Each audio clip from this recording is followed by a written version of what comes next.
الفيلم كيبدا بواحد الغابة كنشوفو جوج صحاب ريك وهايلي كيتسلقوا الجبل. ريك وصل القمة قبل هايلي وملي طلع قال ليها قلت ليك ما غتقدريش عليا وغنسبقك. من بعد ريك شاف في جنابو ما بان ليه حتى شي اثر ديال بنادم داير به غير الشجر والغابة، وقال لهايلي تزرب باش توصل لعنده وتشوف المنظر ديال الغابة من فوق حيت المنظر واعر. ريك تحرك لقدام وملي هايلي حاولت تطلع بوحدها رجليها زلقوا وبدات كطيح لتحت، ولكن قدرت تشد راسها وتشبت في الجبل. بدات كتعيط على ريك باش يعاونها ولكن ما جاوبهاش. شويه شافتو طاح عند الحافه ديال الجبل، وهايلي وهي كتشوف الفوق طاحوا نقطات ديال الدم على وجهها. ملي شافت هادشي تخلعات وحاولت تفهم شنو واقع بالضبط. واحد شويه شافت شي حد هز ريك ولاحو لتحت، وهنا هايلي تاكدات باللي ريك ما كانش كيضحك معاها ولات ما قاداش تنفس من كثره الخلعه. حاولت تفك راسها وتهبط ولكن حسات بشي حد كيجرها من الفوق بالحبل. هايلي من الخوف قطعت الحبل باش تعتق راسها ومن بعد طاحت فوق الجثه ديال ريك. ملي شافتو ميت حداها بدات كتبكي بصوت عالي وكتغوت من الصدمه والخوف، وهي مازال مرعوبه من داكشي. شافت شي حد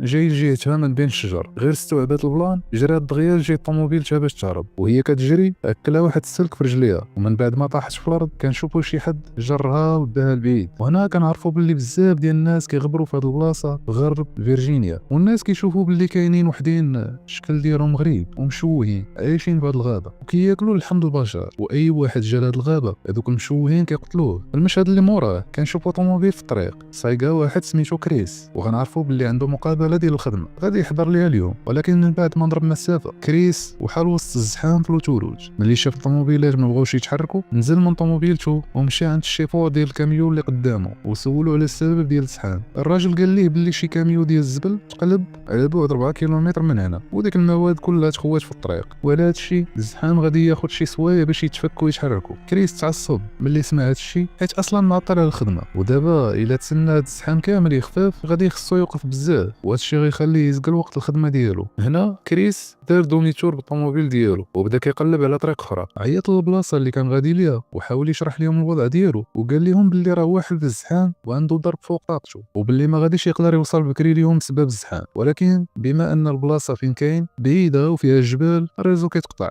ومن بعد ما ضرب مسافه لقى بلاكه ديال شي بومبا كاينه في الطريق. ملي شافها فكر باللي يقدر يلقى شي حد تما يعاونو، دار ومشى في داك الاتجاه. وهو في الطريق لقى بزاف ديال الطوموبيلات مهجورين وهما اللي سمحوا فيهم، وحس باللي كاينه شي حاجه ماشي تليه. ملي شاف داك المنظر ولكن وصل لديك البومبا بلا ما يفكر، تما شاف واحد الراجل شارف حالته حاله. وملي كريس سولو على الريزو شي باني ورالو التليفون العمومي اللي قدامه. كريس جرى لداك التليفون وحاول يعيط للشركه ولكن لقى حتى داك التليفون خاسر. ملي شاف هادشي زاد تقلق اكثر، ومن بعد جات عينو في واحد الخريطه كانت تما ولقى واحد البيست كتدي للمدينه اللي باغي يوصل ليها وفيه طريق سريعه كتدي لتما. من بعد ما شاف هادشي ركب كريس طوموبيلته وتحرك دغيا وشد ديك الطريق. من بعد ما مشى شويه لقى جوج طرقان قدامه ضاخ وما كانش عارف منين خاصو يدوز. جلس كفكر شويه ومن بعد اختار الطريق اللي كتدوز من وسط الغابه حيت حسب ليه الطريق مختصره وغتهنيه من الزحام وغتوصلو دغيا. ولكن اللي ما كانش عارف هو انه بهذا الاختيار دار غلطه عمره اللي غادي يندم عليها ديال بصح. هو غادي لقى غزاله ميته في الطريق وهو كيشوف فيها سها ومركش قدامه ودخل في الطوموبيل اللي كانت حابسه. ولحسن الحظ كريس ما وقع ليه والو، نزل من الطوموبيل ولقى راسو دخل في الطوموبيل فيها واحد الطلبه جايين يزوروا الغابه. في الاول كريس طلب منهم السماح على داكشي اللي وقع وقال لهم باللي غيخلص اي تعويض بغاو وغيصلح اي خساره تسبب فيها. من بعد سولهم علاش مبلاصيين طوموبيلتهم هكا وسط الطريق. جاوباتو بنت سميتها جيسي وقالت ليه باللي شي حد حط سلك وسط الطريق وهذا الشيء فرق عليهم الرويض. ملي شافوا الرويضه فهموا باللي هذا الشيء ما وقعش صدفه وباللي شي حد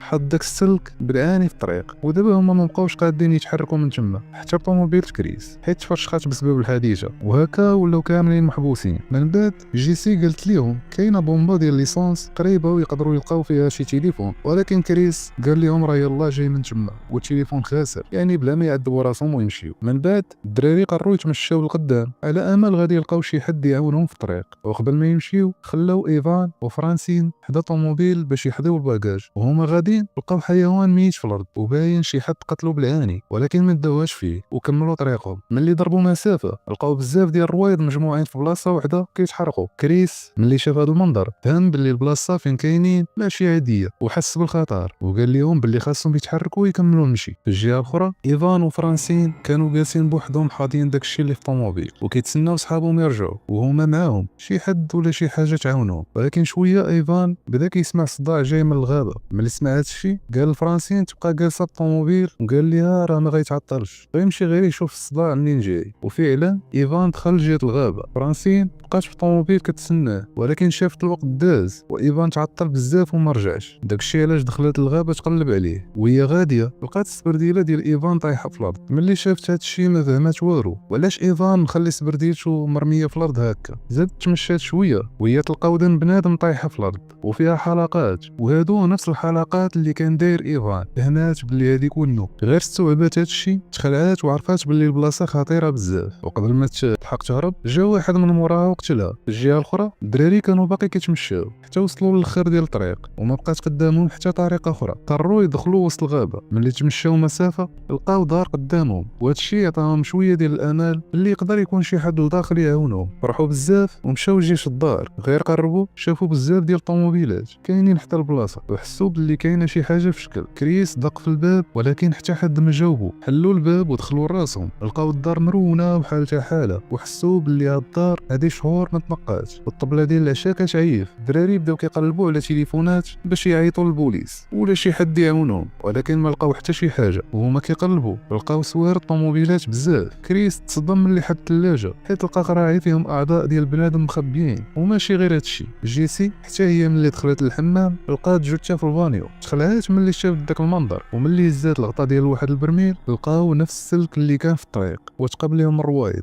الدراري ملي شافوا هادشي كامل فهموا باللي مول هاد الدار كيف ما بغى يكون راه خطير بزاف، وقرروا يخرجوا من تما دغيا. ويلا جراو جهه الباب سمعوا صوت طوموبيل كتقرب من الدار. ملي طال كريس من الشرجم لقى طوموبيل جايه للدار وباين فيها هي طوموبيل ديال داك المتوحش اللي عايش تما. ودابا ما يقدروش يخرجوا من نفس الباب اللي دخلوا منه حيت الطوموبيل جايه من تما. فكروا يخرجوا من الباب اللوراني ولكن لقاوه مسدود. هنا فهموا باللي راهم وحلوا في ديك البلاصه وما عرفوش كيفاش غيخرجوا. وبما ان الوقت ما بقاش عندهم مشاو كيجريو وتخباو في الماريو وتحت الناموسيه. شويه دوك الوحوش دخلوا للدار ولاحوا الجثه ديال فرانسين قدامهم نيشان. الدراري ملي شافوا الشكل ديالها وهي ميته تخلعوا بزاف، وزادوا تخلعوا اكثر ملي شافوا داك الوحوش اللي وجوههم كتخلع، وفهموا باللي هادو اكلي لحوم البشر كيصيدوا بنادم باش ياكلوه. دوك الثلاثه هزوا الجثه ديال فرانسين حطوها فوق الطبله وبداو كياكلوا فيها. جيسي ملي شافت هذا المنظر بغات تغوت من الخلعه، ولكن كريس حط يدو على فمها وسكتها. من بعد دوك الوحوش كلاو ومشاو ينعسوا. كريس وجيسي ملي شافوا الدنيا تعدنات خرجوا بشويه من تحت الناموسيه وبداو كيزحفوا باش ما يديروش الحس. وكارلي وناتاشا حتى هما خرجوا من مور الماريو بربعه بهم بداو كيتسلوا لجهه الباب الرئيسي. وكريس شد الباب باش ما يديرش صداع وهما خارجين، ولكن ملي خرجوا الثلاثه الاولين كريس دار وشاف بلي واحد من الوحوش فاق وشافو. ملي تفرش هاد القضيه كريس ناض كيجري وبربعه بهم هربوا لجهه الغابه. الوحوش فيقوا صحابهم وركبوا الطوموبيل وتبعوهم. الدراري وصلوا لواحد البلاصه عامره طوموبيلات مهجوره. كريس بغى يديماري شي وحده باش يهربوا ولكن لقاهم كاملين خاسرين. في هاد اللحظه وصلوا الوحوش بطوموبيلتهم والدراري تخباو ورا الطوموبيلات القدام. الوحوش عرفوهم تما وبداو كيقلبوا عليهم. هنا كريس جاتو فكره، قال لصحابو انا غنشري في واحد الاتجاه باش نليهم وانتم سيروا خذوا طوموبيلتهم وهربوا. وفعلا كريس نفذ الخطه، هوت بصوت عالي وجرى قدام الوحوش. واحد منهم تشيل فيه بالقرطاس وجابها ليه في الرجل. كريس طاح وما بقاش قادر يجري. شارلي ملي شافو طاح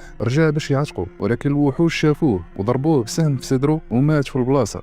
جيسي وناتاشا استغلوا الفرصه وهزوا كريس وجراو به لطوموبيل الوحوش. ركبوا وهربوا من تما. بقاو غاديين وتلفتوا كيقلبوا على صاحبهم شارلي، وملي شافوه ميت صدموا وبكاو عليه، ولكن ما عندهم ما يديروا من غير يهربوا حيت الوحوش شابهينهم وكيضربوا عليهم بالاسهم. من بعد مسافه لقاو الطريق مسدوده، اضطروا ينزلوا ويكملوا على رجليهم وسط الغابه. من بعد سوايع ديال المشي عياو والليل طاح، خافوا ينعسوا في الارض ويلقاوهم الوحوش. ولكن ناتاشا شافت واحد البرج عالي ديال العسه مصنوع من الخشب، طلعوا ليه وحسوا شويه بالامان. لقاو تما صندوق ديال الاسعافات الاوليه داووا بها رجل كريس، ولقاو راديو حاولوا يعيطوا فيه لشي حد يعتقهم ولكن والو. في هذا الوقت كريس شاف باللي الوحوش وصلوا لتحت البرج وكيقلبوا عليهم. سكتوا كاملين كاملين باش ما يسمعوهمش، ولكن شي حد جاوبهم في الراديو والصوت تسمع. الوحوش عرفوه من الفوق وبداو كيحاولوا يطلعوا. كريس سد الفتحه ديال البرج باش ما يدخلوش. ملي الوحوش ما قدروش يطلعوا شعلوا العافيه في البرج باش يحرقوهم. كريس قال للبنات الا بقينا هنا غنتحرقوا، خاصنا نقزوا الشجره اللي مقابله معنا. كريس نقز هو الاول وشد في الفرع ديال الشجره في اخر لحظه، وتبعاتو جيسي وناتاشا، ولكن الوحوش شافوهم وواحد منهم طلع للشجره تبعهم. ناتاشا كانت واقفه كتسحب راسها مخبيه، ولكن الوحش جا من موراها وقتلها. كريس وجيسي بقاو بوحدو والوحش تابعهم.